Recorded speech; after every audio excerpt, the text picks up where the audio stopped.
নমস্কার নমস্কার নমস্কার নমস্কার আপনাদের সবাইকে নমস্কার, সবাইকে নমস্কার, সবাইকে নমস্কার জানাচ্ছে আপনাদের সৌমিত্র বসু। সবাইকে অজস্র শুভকামনা জানাচ্ছে, সবাইকে স্বাগত জানাচ্ছে আজকের এই শরণাগত অনুষ্ঠানে, সৌমিত্র বসুর শেষ শরণাগত অনুষ্ঠান। এরপরে শরণাগত এই অনুষ্ঠানটি থাকবে কিনা আমি জানি না, কিন্তু আমি আর সেখানে থাকবো না এইটুকু বলতে পারি। আজকেই আমার শেষ দিন। আপনারা যারা এতদিন ধরে আমার সঙ্গে ছিলেন, আমাকে ভালোবেসেছেন, তিরস্কার করেছেন, কোনো না কোনো ভাবে আমাকে ঠিক পথে এগিয়ে নিয়ে যাবার পরামর্শ দিয়েছেন, তাদের সকলকে প্রণাম জানাচ্ছি।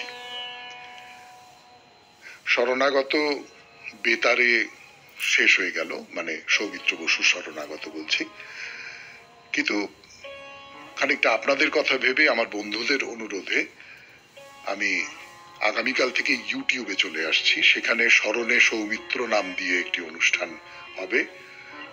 প্রত্যেক মঙ্গল, বৃহস্পতি, শনি সকালবেলা 8টার সময় শুরু হবে, এবং তারপর তো এটা যে কোনো সময়ই আপনি দেখতে পাবেন। এই রেডিওর মতো নয় যে একটা নির্দিষ্ট সময়ই আপনাকে শুনতে হবে। আপনারা যারা আমাকে ভালোবেসেছেন তারা সকলে সেই স্মরণে সৌমিত্রতে আসবেন, আমি এই প্রার্থনা করব। এবারে তাহলে আজকের দিনটার কথা বলি। আজকে একটা বিশেষ দিন, আপনারা সকলেই জানেন, আলাদা করে বলবার কিছু নেই। আজকে মহাষ্টমী। দিনের বেলা 1:21 থেকে 2:09 পর্যন্ত সন্ধি পূজা। 1:21 সন্ধি পুজো আরম্ভ হচ্ছে, 1:45 বলিদানের সময়, এবং 2:09 মধ্যে সন্ধি পুজো শেষ হচ্ছে। এর বাইরে যোগীরাজ শ্যামাচরণ লাহিড়ির তিরোভাব তিথি আজকে, এবং আজকে জননেতা ইরাবত দিবস মণিপুরে, এই 30শে সেপ্টেম্বর। এবারে বেনি মাধবশীলের পঞ্জিকা অনুযায়ী আজকের দিনটার কথা বলি। আজ 13ই আশ্বিন 1432, ইংরেজির 30শে সেপ্টেম্বর 2025, মঙ্গলবার। আজ মহাষ্টমী। সূর্যোদয়ের সময় ভোর 5:31, সূর্যাস্তের সময় বিকেল 5:24। নক্ষত্র পূর্বাষাঢ়া। আজকে জন্মে ধনু রাশি, ক্ষত্রিয় বর্ণ, নরগণ। আমাদের হোয়াটসঅ্যাপে চিঠি পাঠাবার নাম্বার আর বলবার কোনো দরকার পড়বে না, কারণ আর আপনাদের চিঠি আমি গ্রহণ করতে পারবো না। এবারে আজকের অনুষ্ঠান সম্পর্কে বলি। আজকের অনুষ্ঠানের প্রথমে পুরাণ চিরন্তন। দুর্গা নামটা যেখান থেকে হয়েছে, দুর্গম, দুর্গকে বধ করার যে উপাখ্যান, সেই উপাখ্যান শোনাচ্ছি আপনাদের। শোনাবো, যতটা পারি শোনাবো। তারপরে স্বামী বিবেকানন্দের রচনা থেকে পাঠ। রচনার নাম পরম লক্ষ্য। এই প্রবন্ধটিও আজকে শেষ করতে পারবো না, বা শরণাগত অনুষ্ঠানে শেষ করতে পারবো না। আপনারা পরে পড়ে নেবেন। স্বামী বিবেকানন্দের রচনা এত সম্পন্ন, এত সমৃদ্ধ, এত দিক থেকে তিনি দেখেছেন ধর্মকে, এবং এত যুক্তির সঙ্গে দেখেছেন, পড়তে পড়তে প্রায় বিহ্বল বলে মনে হয় নিজেকে। তারপরে আরো একটি মহৎ গ্রন্থ পাঠ করছিলাম, সেটাও শেষ হবে না বলা বাহুল্য, ভাগবত গীতা। স্বামী গোকুলানন্দজির রচনা থেকে পড়ে শোনাবো। তারপর আপনাদের চিঠিপত্র, এবং শেষ বাইরে দূরে। কত জায়গা বাকি থেকে গেল, কত জায়গায় আপনাদের সঙ্গে ঘুরে বেরিয়েছি, সেই সমস্ত কথা আজকে খুব মনে পড়ছে। কিন্তু না, ওসব কথা সরিয়ে রেখে এবার তাহলে পুরাণ চিরন্তন 92.7 বিগ FM এ শরণাগত অনুষ্ঠানে গানের পর। 92.7 বিগ FM এ শরণাগত অনুষ্ঠানে কেমন করে দুর্গম দৈত্যকে বধ করলেন দেবী, সে কথা বলেছি আপনাদের গতদিন। তো এই দেবতাদের স্তবে তুষ্ট দেবী দেবতাদের স্বর্গলোকের অধিকার ফিরিয়ে দিলেন, এবং আশীর্বাদ করে বললেন, তোমাদের এই স্তব উচ্চারণ করে যারা আমার শরণাপন্ন হবে, আমি পদে পদে তাদের বিপদ নাশ করব। আর যুদ্ধক্ষেত্রে আমি যেহেতু দুর্গম দৈত্যকে বধ করেছি, তাই আজ থেকে আমার অন্য একটি নাম ওই জগতে প্রসিদ্ধ হবে। সে নামটা হলো দুর্গা। যারা সময়ে অসময়ে দুর্গা নাম স্মরণ করবে তাদের কোনোদিন কোনো দুর্গতি হবে না। তো এই গল্পের পাশাপাশি দেবী ভাগবতে সেই পুরাণে দুর্গম বা দুর্গ দৈত্যের বধ, সেই গল্পটা বলি আপনাদের। এবং সেটা অসুর বধের চেয়েও এখানে দুর্গার যে দুর্গতি নাশিনী ভূমিকা, সেইটা অনেক বেশি বড় হয়ে উঠেছে। এখানে রুরু দৈত্যের ছেলে দুর্গম দৈত্য মনে মনে এটা আগে বুঝে নিয়েছিল যে দেবতারা আসলে বেদের ওপর বেঁচে আছে। ব্রাহ্মণেরা বেদ অভিহিত যজ্ঞ ইত্যাদি করে দেবতাদের শক্তি, দেবতাদের বল, ক্ষমতা এগুলো বাড়িয়ে দেন। ব্রাহ্মণেরা যজ্ঞে ঘি ঢালেন, সেই ঘি খেয়ে দেবতারা পুষ্ট হন এবং সেই ক্ষমতায় তারা অসুরদের বিনাশ করেন। তার মানে এই যে দেবতাদের শক্তি, সেই দেবতাদের শক্তির একেবারে উৎসটা হচ্ছে বেদ। তাহলে বেদকে অবলুপ্ত করে দাও, তাহলেই দেবতাদের শক্তি চলে যাবে, আর শক্তি চলে গেলেই দেবতাদের বিনাশ ঘটবে। তো এই ভাবনা নিয়ে দুর্গম দৈত্য ব্রহ্মার তপস্যা শুরু করল। ব্রহ্মা তপস্যায় সন্তুষ্ট হয়ে বর দিতে এলেন। তখন দুর্গম বললেন যে এই 3 ভুবনে দেবতা এবং ব্রাহ্মণদের কাছে যে বেদ মন্ত্র আছে সেগুলো সমস্ত আমার কাছে থাকবে, আর আপনি আমাকে এমন শক্তি দিন যাতে আমি দেবতাদের পরাজিত করতে পারি। কি অদ্ভুত বর প্রার্থনা, তাই না? তো ব্রহ্মা তো সন্তুষ্ট হয়ে তথাস্তু বলে চলে গেলেন। সেই থেকে ব্রাহ্মণেরা আর বেদমন্ত্র উচ্চারণ করতে পারেন না, বেদমন্ত্র মনেও করতে পারেন না। আহ্নিক, যজ্ঞ, জপ, শ্রাদ্ধ, হোম সব বন্ধ হয়ে গেল। দেবতারা যজ্ঞে আহুত হন না, তাদের অন্ন পান সমস্ত বন্ধ হয়ে গেল, শরীর নিস্তেজ হয়ে গেল। এই অবস্থায় দুর্গম দৈত্য স্বর্গ অধিকার করে নিলেন। শুনছেন 92.7 বিগ এফএম এ শরণাগত অনুষ্ঠান পুরাণ চিরন্তন।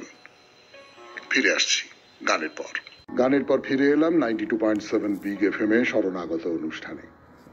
তো এই যখন অবস্থা, দেবতাদের সমস্ত শক্তি একেবারে নিস্তেজ হয়ে গেছে, সেই সময় দুর্গমাসুর দৈত্য সেই স্বর্গ দখল করে নিয়েছে। কোনো শারীরিক ক্ষমতা এই দেবতাদের নেই, তারা স্বর্গ থেকে পালালেন। তারা হিমালয় পর্বতের গিরি গুহায় আশ্রয় নিলেন এবং সেইখানে জগদম্বিকার শিবের ধ্যানে মগ্ন হলেন। এদিকে পৃথিবীও তো বিপন্ন হয়ে উঠল। শতবর্ষ ধরে অনাবৃষ্টি, সমস্ত নদ নদী জলাশয় কুয়ো পর্যন্ত শুকিয়ে গেল। তো অবস্থা দেখে ব্রাহ্মণরা তারাও তপস্যা শুরু করলেন শিব আর ভবানীর। দেবতা ব্রাহ্মণ দুটো দলই একসঙ্গে তপস্যা করছেন। তা তপস্যায় তুষ্ট হয়ে দেবী এক অদ্ভুত রূপে তাদের সামনে আবির্ভূত হলেন। তার অনন্ত চক্ষু, নীল পদ্মের পাপড়ির মতো টানা টানা শত শত আঁখিপাত, সেখান থেকে জল বেরিয়ে আসছে। তিনি চতুর্ভুজা মূর্তিতে ডান দিকের অধোহস্তে অনেকগুলি বাণ মুষ্টি পাকিয়ে ধরে আছেন, আর ডান দিকে ওপরের হাতে পদ্ম, বাঁ দিকে ওপরের হাতে পুষ্প পল্লব, ফল মূল শাক, আর মায়ের দিকে নিচের হাতটায় ধনুক। তার এই অদ্ভুত রূপে সবার সামনে আসার পর তার সেই অনন্ত চোখ, সেখান থেকে জল গড়িয়ে পড়ছে বৃষ্টির মতো জলধারা। তাতে পৃথিবীর সব জায়গায় নদিন ধরে নিরন্তর বৃষ্টিপাত হলো। নদ নদী কুয়ো পুকুর সমস্ত সমস্ত ভরে উঠল জলে। দেবতারা মানুষেরা যে যেখানে আত্মগোপন করেছিল সবাই বেরিয়ে এসে দেবীর স্তব করতে করতে বললেন যে আপনি যখন আমাদের এই অনাবৃষ্টির ভয় নিবারণ করবার জন্য নিজ শরীরে শত শত অক্ষি ধারণ করেছেন, তাই আপনি শতাক্ষী নামে বিখ্যাত হবেন। এই যে কাহিনীটা, এই কাহিনী দিয়েই শেষ করব শরণাগত। এই কাহিনীর থেকে একটা জিনিস বুঝতে পারা যায় না, দেবী দুর্গা তিনি আসলে অনাবৃষ্টির দেবী। তিনি আসলে বৃষ্টিপাত ঘটিয়ে শুকনো পৃথিবীকে রক্ষা করেন। আমরা যে মা দুর্গার পুজো করি, যে নবপত্রিকা দিই, যে নবপত্রিকাতে অনেকগুলো গাছ, সেই গাছের শিকড়, সেই গাছের ডালপালা থাকে, সেও তো আসলে উর্বরা শক্তির প্রতীক। এই উর্বরা শক্তি আমাদের দেশকে শস্য শ্যামলা করুক, আমাদের মনোভূমিকে সজীব রাখুক, সতেজ রাখুক, এই কামনা করে শেষ করছি পুরাণ চিরন্তন।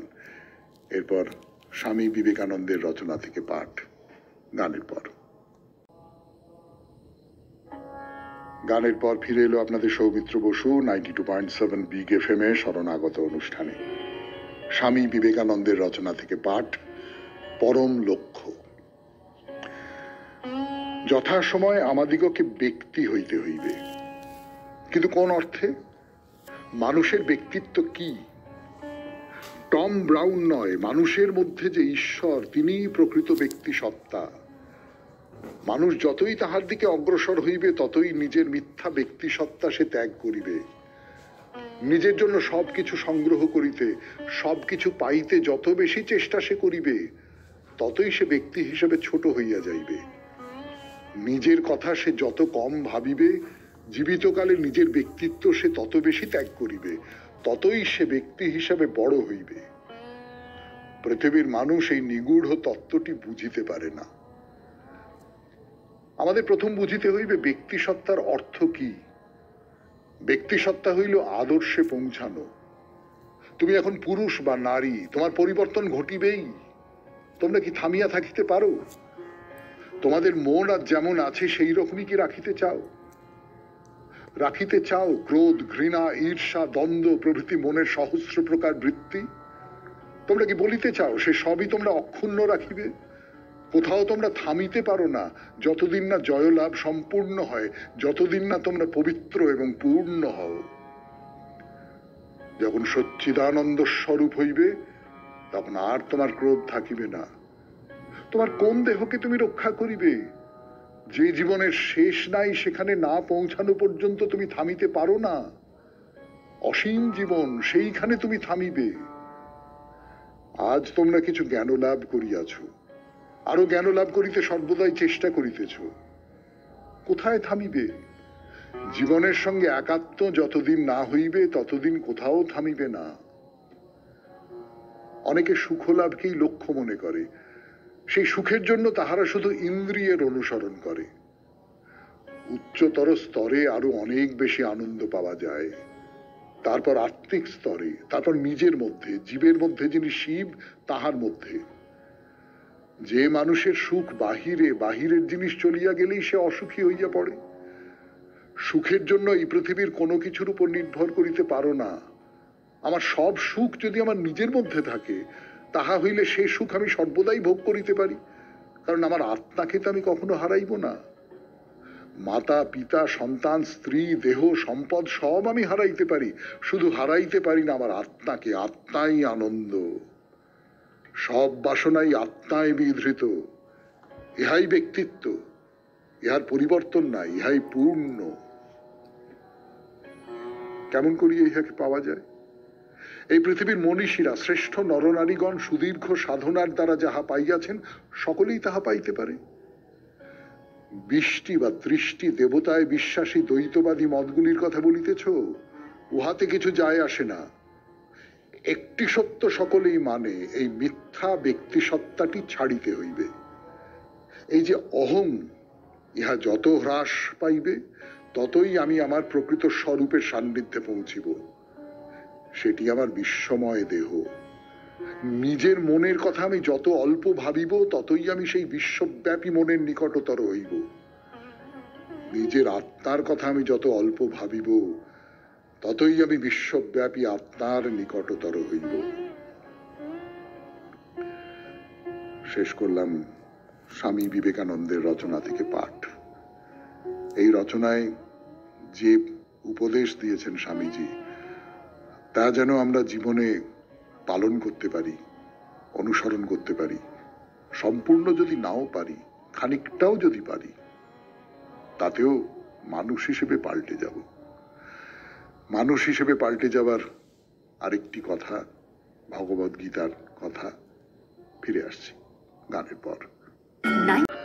92.7 বিগ এফএম এ শরণাগত অনুষ্ঠানে। এই যে ভালো কাজ করা, খুব নীরবে শুধু কাজটার উপরেই মন দিয়ে ভালো কাজ করা, এর বাইরে আজকের দিনে হইচই করাটা, দেখানেপনাটা খুব বেশি এবং আসল কাজটা করা হয় কম, এরকম কথা বলা হয়েছিল। গতদিন পড়ে শুনিয়েছি আপনাদের। আজ কি পড়ব শোনাই 92.7 বিগ এফএম এ শরণাগত অনুষ্ঠানে। আমাদের সমাজে আজকাল এরকম কাজ প্রচুর হচ্ছে, কিন্তু শান্ত হয়ে নীরবে একাগ্রভাবে কাজ করাই হলো প্রকৃত কাজ। সেই রকম কাজের কথাই এখন শ্রীকৃষ্ণ বলছেন। তার কথাগুলি বাড়ির গিন্নির ক্ষেত্রে যেমন প্রযোজ্য, তেমনি প্রযোজ্য একজন প্রশাসকের ক্ষেত্রে বা যে কোনো একজন পেশাদার কর্মীর ক্ষেত্রে। কাজ হবে শান্ত, নীরব, একাগ্রতা সম্পন্ন। মনের প্রবণতা হলো উঁচু নিচুতে ওঠানামা করা। বস্তুত এর ভেতর এক বিরাট মনস্তত্ত্ব রয়েছে। বাহ্য জগতের প্রত্যেকটি অভিজ্ঞতা মনের মধ্যে তরঙ্গ সৃষ্টি করে। জলাশয়ের জলপৃষ্ঠে একটি ঢিল ছুঁড়ে দিলে ঠিক যেমন হয়ে থাকে, মনও ঠিক তাই। কোনো অভিজ্ঞতা বৃহত্তর ঢেউ সৃষ্টি করে, কোনো ঢেউ আবার আটলান্টিক মহাসাগরের ঢেউয়ের মতো হয়। সেটা ভালো নয়। এতে তুমি তোমার দাঁড়াবার জায়গা থেকে ছিটকে যাবে, এতে তুমি তোমার মানসিক সাম্য হারাবে। আমাদের মধ্যে অধিকাংশ লোকেরই দৈনন্দিন জীবনের মাঝে কিছুটা পরিমাণে স্থিতিসাম্য বজায় থাকে, তবে আমাদের মধ্যে অসাধারণ কিছু একটা ঘটলে ব্যতিক্রম হতে পারে। কিন্তু প্রশিক্ষণের সাহায্যে আমরা মানসিক স্থিতিশীলতা বজায় রাখবার সামর্থ্য বাড়াতে পারি। কোনো অস্থিরতার প্রভাব আমাদের মনের উপর কাজ করতে থাকলেও। এই বিষয়টি শ্রীকৃষ্ণ এখন বলবেন, কারণ এখন তিনি এক কর্মতত্ত্ব সহ জীবন দর্শন আমাদের উপহার দেবেন। জীবন ও কর্ম প্রায়ই মনকে বিপর্যস্ত করে দেয়, তাই মনকে সঠিক পথে চালনা করতে শিখতে হবে। মনকে শান্ত, একাগ্র করে রাখবে। এটি হলো শিক্ষণের প্রাথমিক স্তর। এরপর তিনি সমত্বম যোগ উচ্যতে, যোগী সমত্ব, এইভাবে তার দর্শনের সংজ্ঞা দেবেন। এই ধরনের মনই শান্ত ও একাগ্র, সেটাই যোগ্য। সচরাচর তা হয় না। একটি পশুর কথা ধরো। পশু উত্তেজিত হলে তার মন বিক্ষিপ্ত হয়ে ওঠে। তখনই সে কাজের মাধ্যমে সেটিকে সে অবশ্যই প্রকাশ করবে। তারপর সে উত্তেজনার উপশম হয়। পশুর ব্যবহারের এই হলো প্রকৃতি। মানুষের ক্ষেত্রে মনের প্রশিক্ষণ শুরু হবার আগে প্রায়শই ওই রকম ব্যবহারই সে করে থাকে। আদিম যুগে মানুষ ওই রকমই করত, যদিও তখনই মানবের গঠনতন্ত্রে কিছুটা শান্ত ভাব এসেছে, কারণ প্রকৃতিই তার ব্যবস্থা করেছে। তাতে স্নায়ুতন্ত্রের ভেতর যা এসে পড়ে পর্যবেক্ষণ করে তবেই তাকে গতিযন্ত্রের মাধ্যমে বাইরে প্রকট হতে দেওয়া যায়। এই আগম ও নির্গমে একটু কালের ব্যবধান অতি সাধারণ মানুষের ক্ষেত্রেও থাকে। শুনছেন ভগবদ গীতা থেকে পাঠ, তার ব্যাখ্যা 92.7 বিগ এফএম এ শরণাগত অনুষ্ঠানে। ফিরে আসছি গানের পর। করে ফিরে এলাম ভগবদ গীতা থেকে পাঠ 92.7 বিগ এফএম এ শরণাগত অনুষ্ঠান শুনছেন। আমি আছি আপনাদের সঙ্গে, আপনাদের সৌমিত্র বসু। এর আগে যেটা বলছিলাম তারপর থেকে পড়ি। সেটা হলো মানব মনের প্রভূত উন্নয়নের সূচনা। শ্রীকৃষ্ণ কেবল উন্নয়নের সূচনারই ইঙ্গিত করেছেন। আগম ও নির্গমের মাঝে বিরতিটুকু দাও। মনে করো কেউ আমাকে কটূক্তি করছে, আমি অমনি প্রতি কটূক্তি করে থাকি, তা করবে না। তাহলে তুমি পশুবৎ, স্বয়ংক্রিয় যন্ত্রবৎ হয়ে গেলে। আর আমরা সবসময় বলে থাকি ক্রিয়া ও প্রতিক্রিয়া সমান ও বিপরীত, এ তো যান্ত্রিক নিয়ম। মানুষের ক্ষেত্রে একে পরিবর্তন করা যায়।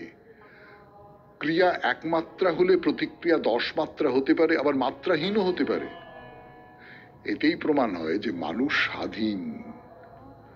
জীবন যখন ক্রমবিকাশের উষা লগ্নে একেবারে প্রাথমিক স্তরেই তখনই তাতে স্বাধীনতার অঙ্কুরোদ্গম হয়।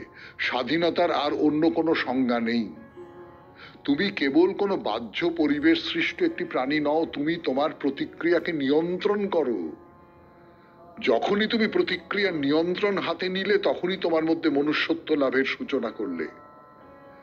এর গতি অন্তর্মুখী হলে তা হবে অনন্য সাধারণ। তুমি তোমার মনকে নিয়ন্ত্রণ করছো, অন্তরে শান্ত ভাব সৃষ্টি করছো। এর থেকে বড় বড় সাফল্য আসবে। মানসিক ক্রমবিকাশের সূচনা হয় স্নায়ুতন্ত্রে নানা বিষয়ে সংবেদজ আগমন ও উত্তেজনা প্রসূত নির্গমের মধ্যে ভারসাম্য বজায় রাখার সামর্থ্য থেকে। উত্তরোত্তর এই সামর্থ্যের বৃদ্ধি করতে হবে।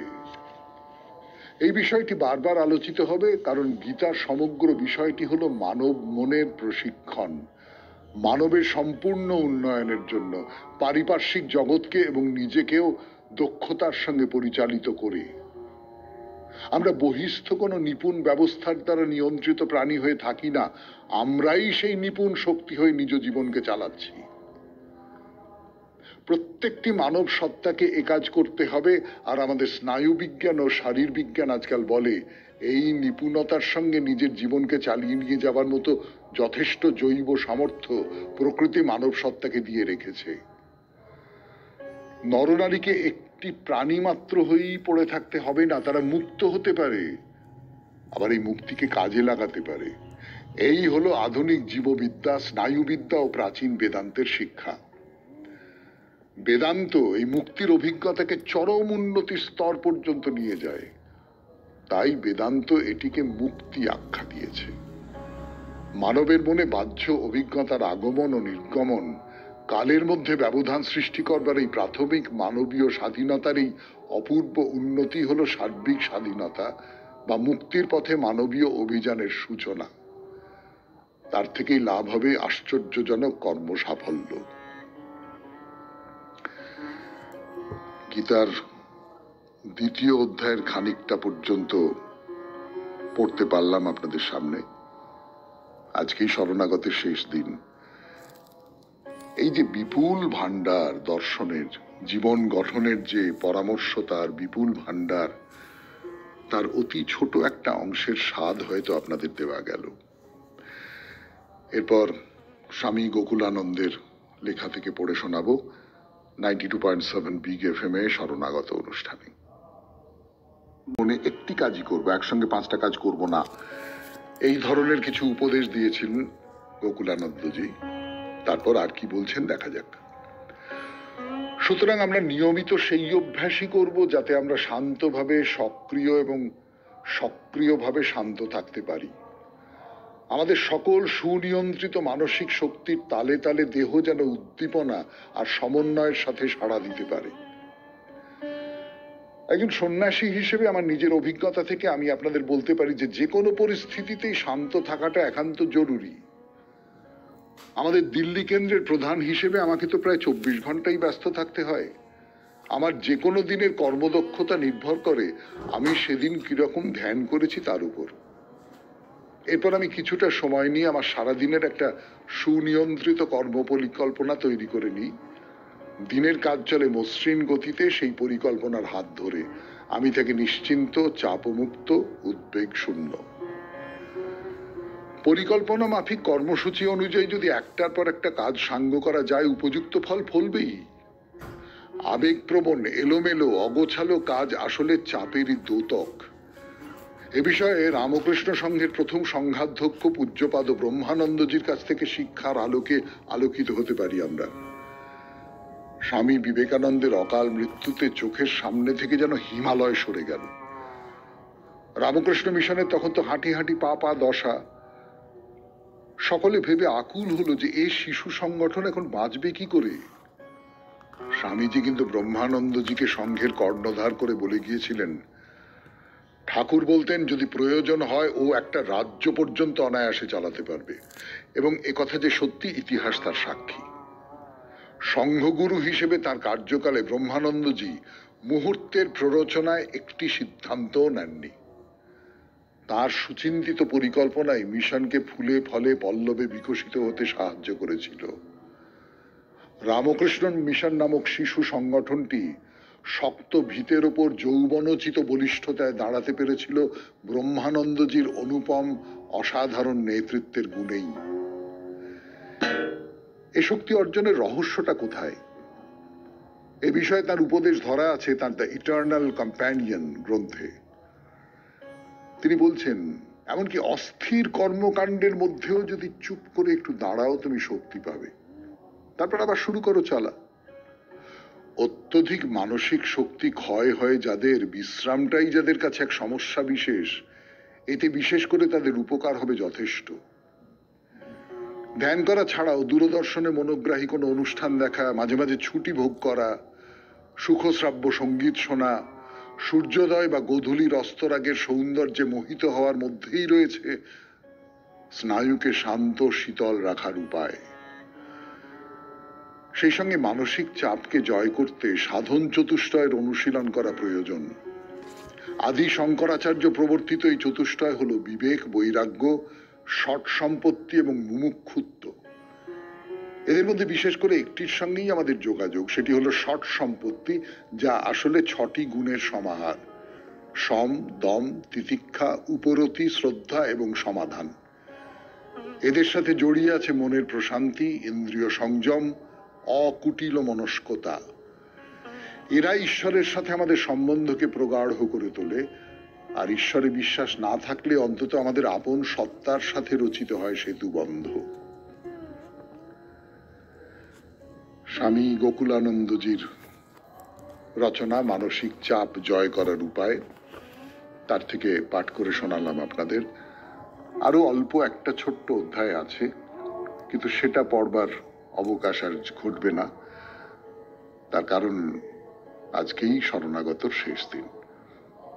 এরপরে আপনাদের চিঠিপত্র, শেষ চিঠি।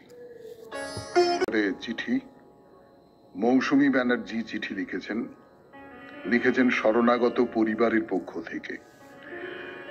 92.7 বিগ FM এ শরণাগত অনুষ্ঠানে পড়ছি সেই চিঠি। প্রভাতকালীন অক্সিজেন দাদাভাই, আগে আপনার শরণাগত প্রোগ্রামের জন্য অনেক চিঠি লিখেছি, অনেক চিঠির পাঠ হয়েছে, আবার কয়েকটার পাঠ হয়ওনি। আমরা শরণাগত পরিবারের থেকে অনেক সময়ই আপনার কাছে অভিযোগ দায়ের করেছি। মনে পড়ল আমার একটি মা দুর্গাকে নিয়ে লেখা ভুলক্রমে 3 বার পাঠ হয়েছিল। আজ এই সবকিছুই মনের ভেতর স্মৃতিচারণ করে চলেছি আমরা, শরণাগত পরিবারের সবাই একসাথে। নিশ্চয়ই শরণাগতর সকল শ্রোতা বন্ধুদেরও মনের ভেতর এইরকমই একাত্মতা বোধ। আপনি বলেছেন পুজোর কটা দিন কেমন কাটাবো, তাই নিয়ে লিখতে। না দাদা ভাই, এইবার পারলাম না, মনকে পরিবর্তন করার কিছুটা সময় চাই।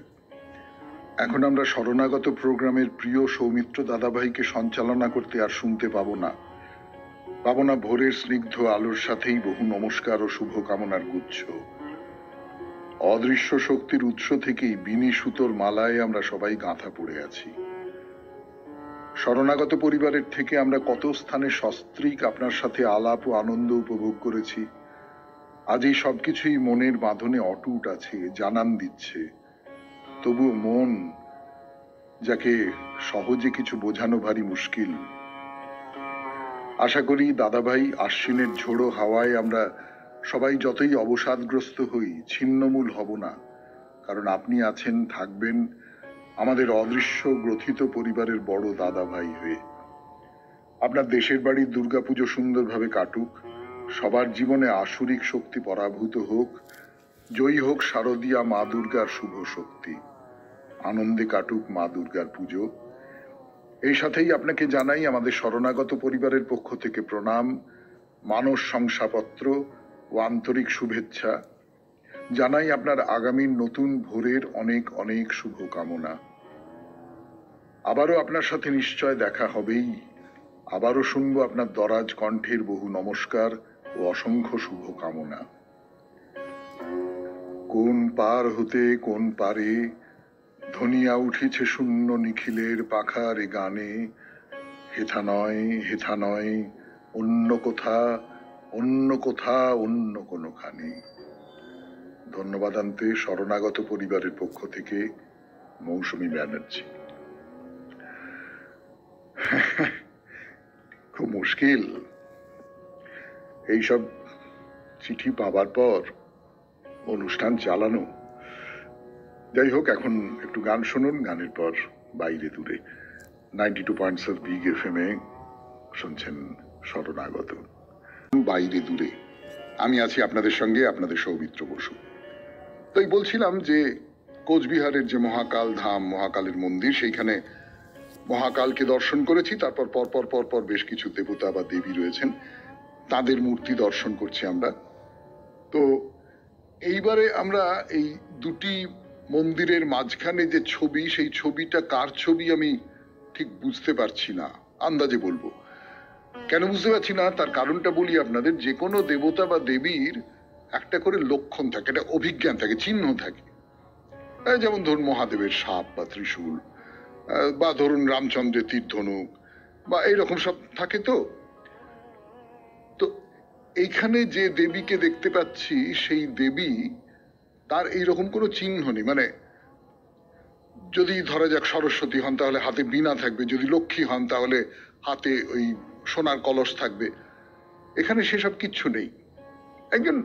এক নারীর ছবি, কিন্তু সেই নারী শালঙ্কারা প্রচুর গয়না পরে আছেন। সেইটা দেখে মনে হচ্ছে আন্দাজ, আমি ভুল করতে পারি, এটা মা লক্ষ্মীর ছবি। ওই যে প্রচুর গয়না পরে আছে। তো যাই হোক, এই প্রচুর গয়না পরে থাকা যে মা লক্ষ্মী, তারপরেই হচ্ছে মা শীতলার মূর্তি। মা শীতলার মূর্তির কতকগুলো বৈশিষ্ট্য আছে, অন্য দেবীদের যে মূর্তি তার থেকে খানিকটা আলাদা। প্রথম বৈশিষ্ট্য হলো তার গায়ের রং পুরোপুরি সাদা। কিন্তু এই সাদাটা ঠিক দেবী সরস্বতীর যে সাদা সেই রকমটা না। এই সাদাটার সঙ্গে অন্য কিছু একটা রং মেশানো আছে হালকা করে, ফলে এই সাদাটার মধ্যে একটা মালিন্য আছে কোথাও। এই সাদাটা দেখে মনের মধ্যে কোনো পবিত্রতার বোধ তৈরি হয় না, মানে আমার অন্তত হয়নি। এই সাদাটার ভেতরে কোথাও একটা ওই পবিত্রতাকে প্রতিহত করবার একটা ব্যাপার কাজ করছে। এই সাদা রংটা কিন্তু মা শীতলা তার গাধার গায়ের রঙও সাদা, যে গাধার পিঠে তিনি বসে রয়েছেন, তার বাহন, তার রঙও সাদা। আর একটা ব্যাপার লক্ষ্য করবার মতো, দেবীর মাথায় মুকুট, গলায় হার, কিন্তু দেবী নিরাবরণ। হ্যাঁ, একেবারেই অঙ্গে কোনো বস্ত্র নেই তার। নিম্নাঙ্গটি তার গলা থেকে একটি মালা ঝুলছে, সেটা দিয়ে ঢেকে রাখা হয়েছে, কিন্তু ঊর্ধ্বাঙ্গ সম্পূর্ণ অনাবৃত। এইটা একটা খুব আলাদা করে চোখে পড়বার মতন বিষয়। আমি অন্তত মা শীতলার এইরকম মূর্তি আগে কখনো দেখেছি বলে মনে করতে পারছি না। দেওয়ালের গায়ে এর পরের ছবি হচ্ছে ভগবান শ্রীকৃষ্ণের, তিনি বাঁশি বাজাচ্ছেন। আর সেই মূর্তির পেছনেই বা সেই ছবির পেছনেই একটি ধেনুর ছবি রয়েছে। শ্রীকৃষ্ণর যে চিহ্ন সেইগুলো সব রয়েছে, চিরাচরিত ছবি। এইবারে যার গর্ভগৃহ, তার নাম বাইরে লেখা রয়েছে বুড়িমা। এই বুড়িমা আমাদের চেনাশোনা কোনো দেবী তো হতেই পারেন না। কোন দেবী আমি বলতে পারবো না। এই ধরনের দেবীরা সাধারণত লোকায়ত দেবী, কিন্তু অনেক সময় হয় কি, লোকায়ত দেবীর সঙ্গে কোনো একজন যে পৌরাণিক দেবী, তার একটা সম্পর্ক কল্পনা করে নেওয়া যায়। যেমন ধরুন, এই দেবীকে দেখে আমার মনে হচ্ছে মা দুর্গার সঙ্গে এর কোনো একটা সম্পর্ক বা সংযোগ থাকতে পারে। শুনছেন বাইরে দূরে, কোচবিহারের মহাকাল ধামের কথা, 92.7 বিগ এফএম এ শরণাগত অনুষ্ঠানে ফিরে আসছি আরো কথা বলবার জন্য গানের পর। ফিরে এলাম 92.7 বিগ এফএম এ শরণাগত অনুষ্ঠান শুনছেন। বুড়িমার কথা বলছি আপনাদের। কোচবিহারে মহাকাল ধামে বুড়িমার যে মূর্তি, তিনিও সিংহের পিঠের উপরে অধিষ্ঠান করছেন। দুটি হাত, ডান হাতে বরাব হয় আর বাঁ হাতে এমনি রাখা, কোনো অস্ত্রের ব্যাপার নেই। এই যে বুড়িমা নামটা, এর থেকে একটা আন্দাজ হচ্ছে যে কোনো একটা আখ্যান আছে নিশ্চয়ই, যে আখ্যানে এই দেবী যাকে বুড়িমা বলা হচ্ছে, তিনি দেবী দুর্গার কোনো একটা রূপ হতে পারেন। তিনি বৃদ্ধার বেশে কোথাও কোনো একটা অলৌকিক কাজ করেছিলেন। তো সেই বৃদ্ধার কোনো চিহ্ন কিন্তু তার মূর্তির মধ্যে নেই। অন্য দেবীদের মতনই তিনি একেবারে পূর্ণ যুবতী এক নারীর মূর্তি। কিন্তু একটা লাঠি রয়েছে, একটা লাঠি, মাটি থেকে একটু আঁকা বাঁকা লাঠি। সেই আঁকা বাঁকা লাঠিটা ওপরে উঠে এসেছে। এইটা হয়তো সেই বুড়িমার অবলম্বন। এর পরের যে গর্ভগৃহ, সেখানে অধিষ্ঠান করছেন মাসান বাবা। এ দুটো মন্দিরের মাঝখানের যে দেওয়াল, সেই দেওয়ালের গায়ে কিন্তু কোনো ছবি আঁকা নেই। এই মাসান বাবা কে আমি জানি না, কিন্তু ওই আন্দাজ করা যেতে পারে, চিহ্ন দেখে আন্দাজ করা যেতে পারে। আমার নিজের মনে হলো যে এই মাসান বাবা হচ্ছেন আসলে যমরাজ। হ্যাঁ, যমরাজ হতে পারে। তার কতগুলো কারণ আছে, সেই কারণগুলো আপনাদের বলি। প্রথম কারণ যেটা, সেটা হচ্ছে যে ভয়ঙ্কর চেহারা, বড় বড় চোখ, মাথায় মুকুট, এবারে কটমট করে তাকিয়ে রয়েছেন। গায়ের রং কালো, মানে কালো মানে একেবারে মা কালীর যেরকম কালো সেই রকম নয়, খানিকটা বলতে পারেন ছাই রঙের। মানে ওই যেমন শীতলার ক্ষেত্রে বলছিলাম যে সাদা, কিন্তু সরস্বতীর মতন সাদা নন। তার ফলে মনে ওই রকম পবিত্রতার ভাব জাগে না। বা মা কালীর গায়ের রং যে কালো, সেই কালো দেখে যে মনোভাবটা তৈরি হয়, এই যে মূর্তিটা যাকে আমরা যমরাজ বলেই মনে করছি, এই যমরাজকে দেখে কিন্তু সেই রকম একটা মন তৈরি হয় না, বরং বলতে পারেন এক ধরনের একটা অস্বস্তি তৈরি হয়। একটু ছাই, একটু কালচে ছাই রঙের তার গায়ের রং, এবং হাতে কাঁটাওয়ালা একটা গদা আছে। এইটা দেখে খুব মনে হয় যে ইনি জমই হবেন আসলে। কিন্তু এর নামটা মাসান বাবা। এই মাসান কথাটা কোথা থেকে এসেছে আমি বলতে পারবো না। কোনো লোকায়ত উত্তরবঙ্গীয় ভাষা থেকেও চলে আসতে পারে। কোচবিহারে আছি তো আমরা এখন। তাহলে শেষ হলো মহাকাল ধামের বিবরণ। একটা কথা বলে রাখি, এই যে মন্দিরটা আমরা দেখলাম, এটা পুরনো মন্দির। নতুন একটা মন্দির তৈরি হচ্ছে, সেটা অনেক ঝাঁ চকচকে হবে বলেই মনে হচ্ছে। সে মন্দিরের নির্মাণ অনেকটা এগিয়েও গেছে। তো আপনারা যখন যাবেন এরপর পুরনো মন্দির, দুটো মন্দির নিশ্চয়ই দেখতে পাবেন। তাহলে শেষ হলো শরণাগত। প্রতিদিন যে কথাটা বলি, আজকে তার একটা দুটো শব্দ বাদ দিয়ে বলতে হবে। প্রতিদিন বলি আজকের মতো শেষ হলো শরণাগত। আর আজকে যেটা বলছি সেটা হলো শেষ হলো শরণাগত। আজকে 30শে সেপ্টেম্বর, আজকেই শরণাগতর শেষ দিন। কাল ভোর থেকে আর আমার গলা আপনারা শুনতে পাবেন না এই 92.7 বিগ এফএম এ। কর্তৃপক্ষের এইরকমই নির্দেশ। আমি নিজে অবশ্য আগামীকাল থেকে একটি ইউটিউব চ্যানেলে স্মরণে সৌমিত্র নামে একটা অনুষ্ঠান শুরু করছি, এই শরণাগতের ধরনেই। সেখানে আমাকে দেখতেও পাওয়া যাবে। সেইখানে আপনাদের আশা করব। আর 2018 সালে শুরু করেছিলাম এই শরণাগত, এখন 2025।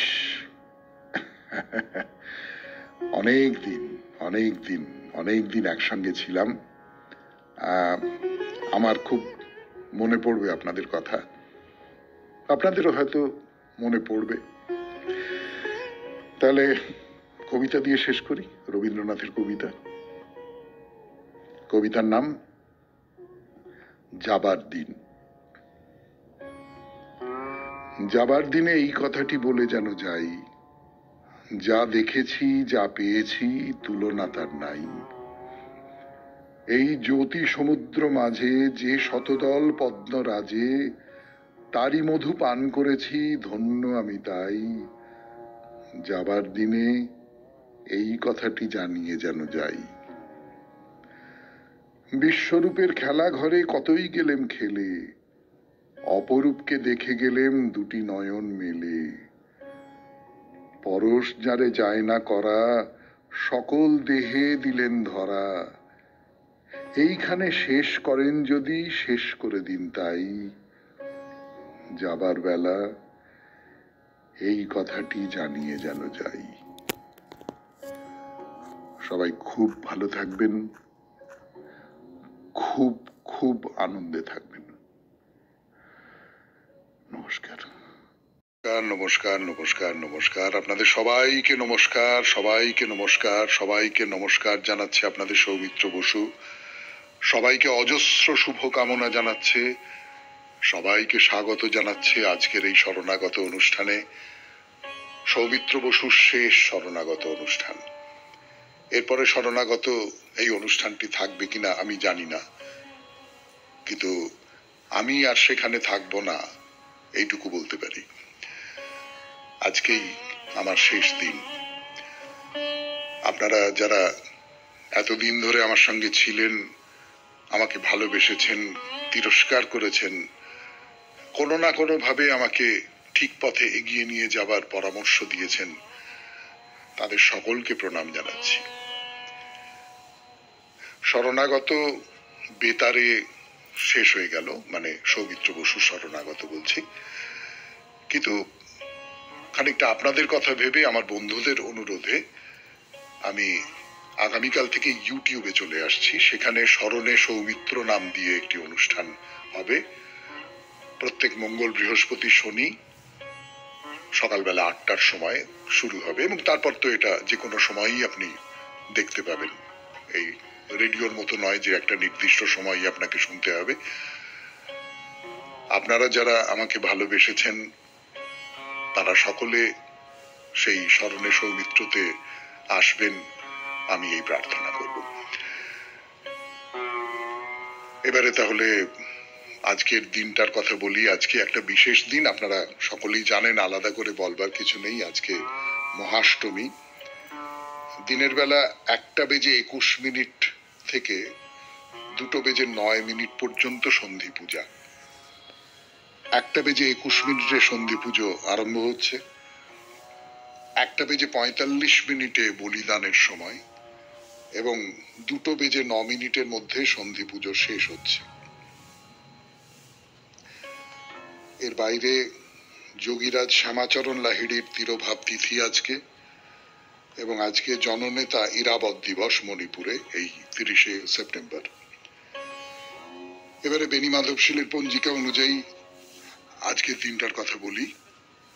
আজ 13ই আশ্বিন 1432, ইংরেজির 30শে সেপ্টেম্বর